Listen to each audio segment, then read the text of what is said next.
ரஷ்யாவில் மருத்துவம் பயில சிறந்த ஒரு அரிய வாய்ப்பு. வெளிநாடுகளில் மருத்துவம் பயில சிறந்த முறையில் உதவுகிறது ஏஜே ட்ரஸ்ட் கல்வி குழுமம். சுஷில் ராஜ்குமார், தாவேக்காவில் அதிமுகவினர் இணைகிறாங்க. தொண்டர்களாக இருக்கட்டும், நிர்வாகிகளாக இருக்கட்டும், சட்டமன்ற உறுப்பினர்களாக இருக்கட்டும். ஏன் தாவேக்கா பக்கமே எல்லாரும் போகிறாங்க? இல்லை, ஆதவர்ஜுனா சொன்னதாக ஒரு விஷயம் சார் சொன்னாங்க.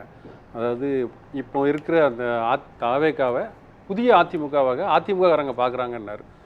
அது ஆதவர்ஜுனாவோட ஒரு கணக்கு. ஆதவர்ஜுனா என்ன நினைக்கிறாருன்னா, அதிமுகன்றது எவ்வித கொள்கை கோட்பாடும் இல்லாத ஒரு கவர்ச்சிவாதத்தை நம்பி பின்னாடி போகிற ஒரு கூட்டம் தான் அதிமுகன்னு அவர் நினைக்கிறார். அவர் வந்து அதிமுக வரலாற்றிலிருந்து பிக் அண்ட் சூஸ் பண்ணி சில விஷயங்களை அவர் எடுத்திருக்காரு. இப்போ திமுகவில் பல ஆண்டுகள் பணியாற்றி விட்டு அதில் பொருளாளராக இருந்து எம்ஜிஆர் வெளியில் வர்றாரு. பொருளாளர் தான் வந்து கணக்கு கொடுக்கணும், ஆனால் எம்ஜிஆர் கணக்கு கேட்டார். கணக்கு நான் கேட்டேன் கொடுக்கலன்னாரு. இப்படி ஒரு கழிவிறக்கமான ஒரு நிலைமை வந்து மக்கள்கிட்ட ப்ரெடிக்ட் சொல்லி ஜெயலலிதாவும் அதே தான் பண்ணாங்க. அவரும் அதை பண்ணார். இப்போ விஜய் 44 பேரை கொலை பண்ண பிறகும், கரூரில் செத்து போன பிறகும் விஜய் அதே தான் பண்ணார். சரி, ஓகே. இல்ல இப்படி எல்லாம் பேசக்கூடாது. தவறான தகவல் மட்டும். சரி, ஓகே. இப்போ நான் இன்னொரு உண்மையை சொல்றேன். சிபிஐ விஜய் அவர்கள் சரி, ஓகே. ஒரு நிமிஷம். இல்ல அது திமுக பண்ண தப்பு. இல்ல, அது திமுக பண்ண தப்பு. விஜய் மேல எஃப்ஐஆர் போடாம விட்டதுக்கு தான் இப்ப பலன் திமுக அனுபவிச்சிட்டு இருக்காங்க. அது திமுக பண்ண தப்பு. இன்னொரு விஷயம், ஜெயலலிதா ஏத்து விஜய் பேசுறதே இல்லைன்னாங்க. ஜெயலலிதான்ற ஒரு சக்தி வாய்ந்த ஒரு ஆளுமை ஏத்து விஜய் பேசிட முடியுமா? விஜய் என்ன பண்ணார்? ஜெயலலிதா போய் இப்படி கை கட்டி நின்னாரு. இன்னைக்கு ஏதோ அந்த கட்சியை உடைக்காங்க இன்னைக்கு துணிகரமா. அதற்கு அதிமுக துணை போறாங்க சார். 30 ஆண்டுகள் சார், ஒரு விஷயம் சொல்லிடுறேன், ஒரே ஒரு விஷயம். 30 ஆண்டுகள் இந்த இயக்கம் வந்து சர்வ வல்லமை வாய்ந்த ஒரு இயக்கமா இருந்த ஒரு அதிமுக, திமுகவை விட அதிக ஆண்டுகள் இந்த மண்ணை ஆண்ட இயக்கம். அதிமுகல இருந்து சட்டமா ஓபிஎஸ், வைத்தியலிங்கம் எல்லாம் திமுகல கொண்டு போனாங்கல்ல. அப்ப திமுக உடைக்க பார்த்தாங்களா சார்? திமுக உடைக்கல சார். இப்ப இவங்க குதிரை பேரம் இவங்களுக்கு தேவைப்படுது சார். இவங்களுக்கு சார் அதாவது ஒரு ஹங் அசம்பிளி இருக்கு. ஒரு ஹங் அசம்பிளியில நாங்க எப்படி மெஜாரிட்டி வாங்குறதுன்ற தேவை வந்து தாவக்காக்கு இருக்கு, திமுக கிடையாது. மெஜாரிட்டி காட்டிட்டாங்கல்ல சார். எங்க மெஜாரிட்டி காட்டினா அவங்க மேல உங்களுக்கு நம்பிக்கை இல்லைல்ல சார்? இப்ப திருமாவளவன் அண்ணன் மேலேயோ அல்லது கம்யூனிஸ்டுகள் மேலேயோ ஆதவர்ஜுனாவுக்கு நம்பிக்கை கிடையாது. இப்ப திருமாவளவன் விட்டு ஆதவர்ஜுனா வெளியே வந்து என்ன சொன்னாரு? திருமா கூட ஒரு 10-20 பேர் தான் இருக்காங்கன்னாரு. நாளைக்கு விஜய் விட்டு ஆதவர்ஜுனா வெளியே வருவார். இதே தான் அவர் சொல்லுவார். இப்ப ஆதவர்ஜுனான்றவர் வந்து இந்த இப்ப நடக்கிற இந்த டிராமாக்களோட ப்ரொடியூசர்ன்றது ரொம்ப கிளியரா தெரியுது.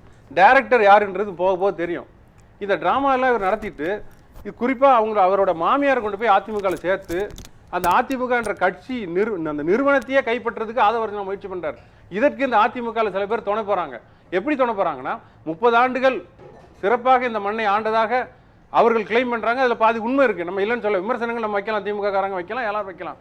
ஆனா அப்படி ஒரு இயக்கத்தை ஒரு பெரிய தலைவர்கள் எம்ஜிஆர் ஜெயலலிதா போன்ற ஒரு ஆளுமையில் இருந்த இயக்கத்தை 15 நாள் விஜயோட ஆட்சியை பார்த்து நாங்க மயங்கி போய் அந்த கட்சியில போய் சேர்றோம்னு இப்ப போறவங்க எல்லாம் சொல்றாங்களே, இத மாதிரி ஒரு அயக்கத்தனத்தை நம்ம எங்கேயாவது கேள்விப்பட்டிருப்போமா? இதெல்லாம் நியாயமானதா? இதெல்லாம் விஜய் கொடுத்த ஓட்டா சார்? விரும்பி தானே சார் போறாங்க சார். விரும்பி போறாங்கன்னா அவங்க விரும்பி போறாங்க. எது விரும்பி போறாங்க? பொருளை விரும்பி போறாங்க, பதவி விரும்பி போறாங்க, அவர் மேல கவர்ச்சியில போறதா கதை கட்டிட்டு போறாங்க. அப்படிதானே சார் போறாங்க சார். இப்போ அவங்களுக்கு தேவை இருக்கு. அவங்களுக்கு வந்து அவங்க மெஜாரிட்டி ப்ரூவ் பண்ண வேண்டிய வேலை இருக்கு. 6 மாசம் வரைக்கும் அவங்களுக்கு பிரச்சனை இருக்காது. 6 மாசத்துக்கு அப்புறம் எப்பனாலும் பிரச்சனைகள் வரலாம். மேல இருந்து ஒருத்தர் பாத்துக்கிட்டு இருக்காரு. அதிமுக 2வது முறையா ஆளுங்கட்சியா இல்ல, இங்க இருந்து என்னுடைய மக்களுக்கு நாங்க எதுவும் செய்ய முடியாது, அதனால நாங்க தாவேக்காக்கு போறோம்னு பதவி விலகுன சட்டமன்ற உறுப்பினர் சொல்றாங்கல்ல. ஓ, இவங்கெல்லாம் ஆட்சியில் இவங்கெல்லாம் இப்போ அமைச்சர்களாக இருக்கும்போது அவங்க மக்களுக்கு என்ன செஞ்சாங்களா? ஒன்றும் பெருசாக செஞ்சது கிடையாது. அவர்கள் தங்களை வளப்படுத்தி கொண்டார்கள். இப்பொழுது அவங்க பதவி இல்லாமல் அவங்களால இருக்க முடியல. அதனால பதவிகளை தேடி அவங்க போறாங்க. இதற்கு அவங்க சொல்ற காரணங்கள் வந்து விஜய் சிறப்பாக ஆட்சி செய்யறாரு, விஜய் வந்து அடுத்த அதிமுக தாவேக்கா தான், அதனால நாங்க போறோம். சிறப்பாக ஆட்சி செய்யறதுனால தானே போறாங்க. என்ன சார்? என்ன சார்? இல்ல, சிறப்பாக ஆட்சி செய்யறதுனால தானே போறாங்க. சிறப்பான ஆட்சி 15 நாள் நம்ம பார்த்துட்டு தான் சார் இருக்கோம். மிக சிறப்பான ஆட்சி. இதை பார்த்து இவங்க போறாங்கன்னு சொல்றதெல்லாம் வந்து அயோக்கியத்தின் உச்சக்கட்டம். அது இதற்கு வந்து எடப்பாடியார் வந்து பல வகையில் இது காரணமா இருக்கான்னு அவங்க கட்சிக்குள்ள பேசுறாங்க. அப்ப எடப்பாடியார் அவங்க கட்சியை சீர்திருத்தம் பண்ணி அதுல வந்து அவங்க பவர் சென்டர் அவர் மட்டுமே இருக்கான்றதெல்லாம் மாத்தி அந்த கட்சியை கலகலத்து போகாம வைக்க வேண்டிய பொறுப்பு இப்போ எடப்பாடியாருக்கு இருக்கு. அது எடப்பாடியை வச்சு தான் செய்யணுமா இல்ல அவங்க கட்சியில வேற யாராவது வரணுமான்றது அவங்க கட்சி தான் முடிவு பண்ணும். ஆனா அதிமுக என்ற கட்சி உடைந்து போறது வந்து இந்த நாட்டுக்கு நல்லது கிடையாது. அதை ஆதவர்ஜுனா திட்டம் போட்டு செய்யறாரு. அதாவது ஈஸி டார்கெட்னு அது திட்டம் போட்டு அடிச்சுக்கிட்டே இருக்காரு. அவங்க அரசியல் அப்படிங்கிறது தங்களுடைய பதவிக்காகவும் அரசியல் பயணத்துக்காகவும் வராங்க. அது வெற்றி பெற பக்கம் தானே எல்லாரும் போவாங்க சார். அப்பனா திமுகவும் அவங்க கட்சியில் இருக்க எம்எல்ஏக்களும் போயிடலாம்ல சார். இப்போ கட்சி கொள்கைன்றது ஒன்று. தாவக்காக்கு என்ன சார் கொள்கை இருக்கு? தாவக்காக்கு என்ன கொள்கை இருக்கு? ஒரு கவர்ச்சிவாதத்தை அடிப்படையாக வச்சு பிரச்சாரத்துக்கே போகாம ஒரு தாவேகா எதிரியா திமுக எதிரியா இல்ல உங்களுக்கு அண்ணா திமுக எதிரியா அதை சொல்லுங்க. எனக்கு அண்ணா திமுக எதிரியா தாவேகா எதிரியா பங்காளி கட்சியை எதிரின்னு எப்படி சார் சொல்ல முடியும்? எனக்கு தாவேகா தான் எதிரி. கூட்டணி கட்சி ஆயிட்டா எங்க சார் அந்த கூட்டணி பேரம் படியிலையே சார்? கூட்டணி பேரம் படியிலையே சார்? ஒரு நிமிஷம் இந்த கூட்டணிக்கு மட்டும் நான் சொல்றேன் கேளுங்க. எங்க கட்சினே நான் சொல்றேன் நல்லா புரிஞ்சுருங்க. இன்னைக்கெல்லாம் நடக்கல. புரட்சி தலைவர் எம்ஜிஆர் அவரு அமெரிக்கால இருக்கும்போது என் நண்பன் 40 ஆண்டு கால நண்பனு திரும்பி வந்து ஆட்சியை கூட கையில கொடுத்துருவேன் எனக்கு ஓட்டு போடுங்க கேட்டவர் தான் கருணாநிதி. நல்லா புரிஞ்சுருங்க. அதுக்கு முன்னாடி நடந்ததை சொல்றேன். அதிமுகவையும் திமுகவையும் இணைக்கணும்னு ஒரு பேச்சுவார்த்தை நடந்ததா இல்லையா? அப்ப எம்ஜிஆர் செய்தது தப்பா? பேச்சுவார்த்தை பிஜி பட்நாயக் வந்து பேசுறாங்க. இந்த முறைப்படி எல்லாம் எனக்கு தெரியாதுங்க. அப்ப நியூஸ் பேப்பர் தான் இருந்தது. தப்பு இல்லையா? அப்ப நியூஸ் பேப்பர் தான் இருந்தது, கேமரா இல்ல. அப்ப எம்ஜிஆர் தப்பு பண்ணாரா? அது நிறுவனர் ஒரு முயற்சி எடுத்தாங்க. அத திமுகலே ஒத்துக்கல. அது உருவாக்கிய கட்சி திமுக. அந்த கட்சி நம்ம கிட்ட தோத்து போயிட நாளைக்கு பாலடைஞ்சு போயிடக்கூடாது ஒரு நல்ல இடத்துல திமுகவோட தலைவராக இருந்த கருணாநிதியை கூப்பிட்டு பேரம் பேச போன அவரா கூப்பிட்டாங்க. பிஜி பட்நாயக் வந்து உட்கார்ந்தாங்க. பேச்சுவார்த்தை நடந்ததா இல்லையா? நடக்கல. அவர் உருவாக்குறது சார். அதெல்லாம் திமுக உருவாக்குறது அண்ணா பேசவே மாட்டேன். நீ எல்லாம் கேளுங்க. நீங்க காந்தி செத்துட்டாரான்னு கேப்பீங்க. நான் வந்து பேச்சுவார்த்தை நடக்கல. அதான் கருணாநிதி பேச்சுவார்த்தை நடந்தது. நாஞ்சு குழப்பம் சார். ஒரு தகவல் நாஞ்சு குழப்பம் சார். வித்தியாசம் இருக்கு சார். சும்மா போட்டு சரி இல்ல ஒரு பேச்சுவார்த்தை நடந்துச்சு அப்படின்னா பேச்சுவார்த்தை நடந்துச்சு பிஜு பட்நாயக் வந்தாரு அப்படிங்கிற செய்திகள்லாம் இருந்துச்சு. அதை மறுக்க வேண்டாம். இப்ப வந்து இப்ப அண்ணன் சொல்றத பார்த்தா அதிமுக அழியணும்னு அவர் விரும்புற மாதிரி தெரியுது. அவர் பேசுறத பார்த்தா அதிமுக அழியணும்னு நினைக்கல. அப்ப எதுக்கு நாங்க அழியக்கூடாதுன்னு சொன்னா உங்களுக்கு யார் எதிரின்னு என்ன கேக்குறீங்க நீங்க? உங்களுக்கு எதிரி போதைக்கு நான் எதுக்கு இப்ப யார் எதிரின்றத முக்கியம் எங்களுக்கு. இப்போ யார் ஆளக்கூடாது யார் ஆளணும்ன்றது முக்கியம்.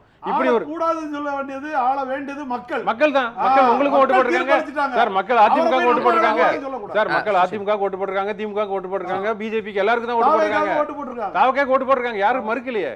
ஆனா இப்படிப்பட்ட சில விஷயங்கள் வந்து தமிழ்நாட்டில் நம்ம கேள்விப்படாத விஷயம். இப்போ அம்மா காலத்தில் நடக்காதது, எம்ஜிஆர் காலத்தில் நடக்காது, கலைஞர் காலத்தில் நடக்காததெல்லாம் இப்போ நடந்துட்டு இருக்கு. பிஜேபி ஆளுகிற ஒன்றியத்தில் இருக்க பிஜேபி கூட அவருக்கு மெஜாரிட்டி கிடையாது. 2 கூட்டணி கட்சிகளை வச்சு எந்த குதிரை பேரும் நடத்தாம ஆட்சியை ஸ்மூத்தாக நடத்திட்டு இருக்காங்க. அவர்களை விட ஆதவர்ஜன் ரொம்ப பெரிய ஆளா. இங்கே பெரிய பெரிய வேலையெல்லாம் அவர் பார்த்துட்டு இருக்காரு. அதெல்லாம் அவங்க அங்கேருந்து பார்த்துட்டு தான் இருக்காங்க. இதெல்லாம் வரும் சார் பின்னாடி. இது கட்சி அழியக்கூடாதுன்னு நம்ம பேசினா அவர் எதை திமுக உங்களுக்கு எதிரியான்னு கேட்குறாரு. அதிமுக எதிரியா தாவக்க எதிரியான்னு கேட்குறாரு. அது கிடையாது. இப்போ இஷ்யூ அது கிடையாது. இப்போ முதல்ல 3.5 மாசமா கிட்டத்தட்ட இந்த நாட்டில் ஆட்சியே நடக்கல. ஏன்னா எலெக்ஷன் அனௌன்ஸ்மெண்ட் வந்ததுக்கு அப்புறம் இப்ப வரைக்கும் அவர் தன்னோட இருப்பை காப்பாற்றிட்டு தான் போராடிட்டு இருக்காரு. இப்ப திமுகவுக்கு போக முடியாது, எதிர்கட்சியா இருக்காங்க. தாவேகா வெற்றி பெற்ற கட்சி, அங்கதானே போக முடியும். இதை தாவேகாவுடைய சூழ்ச்சி அவங்க அழைக்கிறாங்க, அதெல்லாம் என்ன இருக்க போகுது சார்? அதை தான் நான் குதிரை பேரன்னு சொல்றேன் சார். அவங்களுக்கு தேவை இருக்கு, இவர்களுக்கும் தேவை இருக்கு, இவங்க போறாங்க. ஏன்னா அவங்க மெஜாரிட்டி ப்ரூவ் பண்ண வேண்டி இருக்கு. முன்னாடி சேர்த்தீங்களா? அதுல என்ன சார் ஏபிஎஸ் சேர்த்ததுனால திமுக ஆட்சி நிறுத்துதா? இல்ல எப்படி நிறுத்துது? எங்க மெஜாரிட்டி தேவை இல்லையா? அது எலெக்ஷனுக்கு முன்னாடி நடந்ததுங்க. ஓபிஎஸ் நினைச்சீங்க சார் எலெக்ஷனுக்கு என்ன குதிரை பேரம் பேசுறீங்க? திமுக பேசுறேன் அவருக்கு யாரோ கொதிக்குது. எல்லாரும் பேசினாலும் குறுக்கிடுவாரா? சரி குறுக்கிடனா தேர்தலுக்கு சுஷில் ராஜ்குமாருக்கு நேரம் இல்ல. அவருக்கு என்ன வந்தது எனக்கு புரியல. அவர் எடப்பாடிக்காக பேச வந்திருக்காரு. எடப்பாடி ஆதரவுன்னு போட்டுட்டு பேசுறாரு. நான் தமிழகத்துக்கு எடப்பாடி ஆதரவுன்னு போட்டு பேச சொல்லுங்க. தமிழகத்துக்காக பேசல, எடப்பாடிக்காக பேசுறீங்க. 8 வருஷமா எடப்பாடிக்காக பேசிட்டு இருக்கீங்க. கட்சி அழிக்க வந்தது பாஜக. 8 வருஷமா பேசிட்டு நீங்க உங்கள மாதிரிப்பட்ட ஆட்கள் தான் இன்னைக்கு அண்ணா திமுக அழிஞ்சு போயிட்டு இருக்கு. எடப்பாடிக்கு சிஞ்சாங்க அடிச்சு சும்மா இருங்க. எடப்பாடி தூக்கி வச்சு ஓகே சரி சுஷில் ராஜ்குமார் பேசிட்டோம் நேரத்துல. உங்கள போல நாலு அரசியல் பேசறணும் வந்து கோலப்பன் அண்ணனுக்கு வந்து பிஜேபி மேல இருக்கிற கோவம் இப்போ ஏன் தாவக்க மேல வர மாட்டீங்க? தாவக்க தானே இவங்க கிட்ட ஆள் பிடிச்சிட்டு இருக்காங்க. இவங்க கட்சியில இருந்து ஆளை பிடிச்சிட்டு இருக்கு தாவக்க தானே. ஆனா அண்ணா திமுகவை அழிச்சதுல பாஜக 90%. சார் அது இப்போ டிபேட்ல அதுக்கு டிஸ்கஷன் இல்ல சார். அது இப்போ உங்க கட்சி இப்போ சார் இப்போ 4 எம்எல்ஏக்கள் ரிசைன் பண்ணதுக்கு அவங்க காரணம் இல்ல சார். தாவக்க காரணம். அதை பத்தி உங்க கருத்து என்னன்னு சொல்லுங்க சார். 4 பேர் சரி. போறாங்க, அவங்க விருப்பப்பட்டு போறாங்க சார். நான் பேசுவோம் நல்லா புரிஞ்சுக்கங்க. தொடர்ந்து விருப்பப்பட்டு போறாங்க. தொடர்ந்து பேசுவோம் சார். திமுகவுக்கு விருப்பப்பட்டு போனா சரி. மட்டும் ஆதரிக்கிறீங்களா? சரி, பேசுவோம் சார். ஜெயிக்கலையா? அதிகமா 3 தொகுதி தான் ஜெயிச்சிருக்கு. நீங்க மத்தத பத்தி பேசுங்க. கோயம்புத்தூர்ல 1. சரி, ஓகே. இப்ப கோலப்பன் அண்ணன் பேசின மாதிரி இப்படிப்பட்ட பேச்சுக்கள் தான் வந்து ஆதவர்ஜனாக்கு ரொம்ப உற்சாகம் அளிக்குது. இப்படிதான் அங்க குழம்பு இருக்கு போலன்னு நினைக்கிறேன். இது ஒரு ஒன் சைடு வியூ தான். அந்த கட்சி நல்லா இருக்கும்னு நினைக்கிறேன். அந்த கட்சியில பெரும்பான்மையர் இருக்காங்க. அதனால தான் அந்த கட்சி இவ்வளவு ஓட்டு வாங்கியிருக்கு. இந்த கட்சி இப்படியே தொடர்ந்து உள்ளுக்குள்ளேயே இவங்க அடிச்சுட்டு இவங்களே அந்த கட்சி அழிச்சிருவாங்க. ஆதவர்ஜனாலும் தேவையில்லை. ஆதவர்ஜனா இதை பயன்படுத்துறாரு. இப்போ இந்த 47 பேருக்குமே ஓட்டு போட்டவங்கலாம் இவங்க விசிலுக்கு ஓட்டு போடாம, சூரியனுக்கு ஓட்டு போடாம, ரெட்டலைக்கு ஓட்டு போட்டவங்க. இவங்க எல்லாம் இன்னைக்கு வந்து என் கட்சி சரியில்லை, எடப்பாடியார் சரியில்லைன்னா நீங்க ஏன் தேர்தல் நின்னீங்க? இப்போ தேர்தல் ஜெயிச்ச பிறகு நீங்க அங்கே போகணும். என்ன அவசியம் வந்திருக்கு? எதிர்கட்சியா உங்களால் செயல்பட முடியாதா? மக்கள் உங்களுக்கு எதிர்கட்சியா செயல்படுறதுக்கு தான் உங்களுக்கு அனுமதி கொடுத்துருக்காங்க. இப்போ மதுராந்தகம் தொகுதியில் அந்த அம்மா 2014 ஜெயலலிதா அம்மா இருக்கும்போது அந்த அம்மா எம்பி, அதுக்கப்புறம் 2 முறை அந்த அம்மா எம்எல்ஏ, அவங்க வீட்டுக்காரர் ஏதோ ஊராட்சி மன்ற தலைவராக 10 வருஷமா இருக்காருன்றாங்க. இதை விட அதிமுக உங்களுக்கு என்ன பண்ணியிருக்க முடியும்? யாருக்கும் பண்ணாதெல்லாம் அவங்களுக்கு பண்ணியிருக்காங்க. அந்த தாராபுரம் தொகுதி எம்எல்ஏ அவங்க இப்போ தான் ஃபர்ஸ்ட் டைம் எம்எல்ஏ. 30 நாள் கூட அவங்க எம்எல்ஏவா இல்லை. எதிர்கட்சி மாதிரி போறாங்க. எதை பார்த்து போறாங்க? விஜயோட சிறப்பான ஆட்சி பார்த்து போறாங்களா? அந்த முடிவில் அப்படி சொல்லலையே. அந்த முடிவில் விஜயோட கவர்ச்சியை பார்த்து போகலன்னு சொல்லுது. அப்போ இது வந்து குதிரை பேரத்துக்காக தான் அவங்களாம் விலைக்கு போறாங்க. என்ன பொருள், என்ன ஆதாயம் அடைஞ்சிட்டு போறாங்க, என்ன டிரான்சாக்ஷன் நடந்துன்றதுலாம் காலம் தான் அதுக்கு பதில் சொல்லணும். ஆனா திமுக பொதுக்குழுக்குள்ள கூட்டிட்டு போறீங்களா? அண்ணே நாங்க கூட்டிட்டு போனோம். அண்ணே நாங்க கூட்டு போனோம். எங்க பெரும்பான்மை நிரூபிக்கிறது கூட்டி போகல. எந்த காலத்திலயும் இந்த பெரும்பான்மை நிரூபிக்கிறதுக்கோ அல்லது குதிரை பேரத்தை வந்து உறுதிப்படுத்துறதுக்கோ டிரான்சாக்ஷன் பண்ணி எதுவும் நடக்கல. அவர்கள் வந்தாங்க. இப்போ ஓபிஎஸ் வந்ததுமே வந்து பெரும்பான்மை நிரூபிக்கிறதுக்குலாம் வரல. ஓபிஎஸ் அவரை காப்பாற்றிக்கிறதுக்கு வந்தாரு. அது அவருக்கு ஒரே ஒத்துக்கூடுவாரு. நன்றி.